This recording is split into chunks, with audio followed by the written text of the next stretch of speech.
একটু গাড়ি দিয়ে নাইলে তো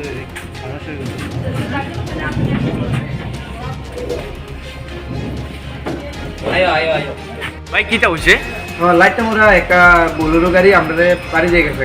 লাঠিয়াছড়া? হ্যাঁ লাঠিয়াছড়া। আচ্ছা, আমরা তিনজন আসছিলাম বাইকে, মানে আমার ভাগিনা আসছিলাম, মামা আসছিলাম। মামার পাও একটা সমর্থন ভাঙা গেছে, আর আমি পাও দুঃখ পাইছি।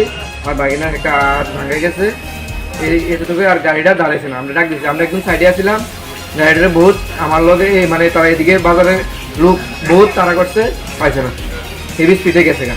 আমরা স্পিড ছিল ধরেন না 20-25, আমরা দাঁড়িয়ে যাবো বৃষ্টির আবহাওয়া দেখে আমরা মানে এই বাজারটা দাঁড়াবো আমরা প্ল্যান। আমরা এদিকে সাইডে আছি, তারা। তোমরা লাঠিয়াছড়া কার বাড়িতে গেছিলা? লাঠি চলে গেছিলাম, আমরা গেছি এই শান্তিবাজার আমার ভাইয়ের বিয়ার আইতে আইটের সময়। তোমার বাগিনার নাম কি? বাগিনের নাম হচ্ছে বিশাল দাস। তোমার মামা? মামা বিক্রম দাস। তারা বাড়ি কোন জায়গা?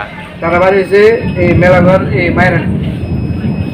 এরপরে তোমরা fire service fire service Bishramganj থানাতে আনছে।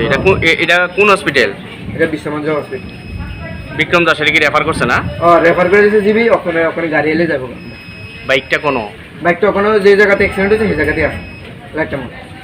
তারা কইছে যে তোমরা নিশ্চিন্তে মনে যাও, তোমরা যাও, আমরা বাইকের দিকে সুরক্ষিত রাখতে দেবো।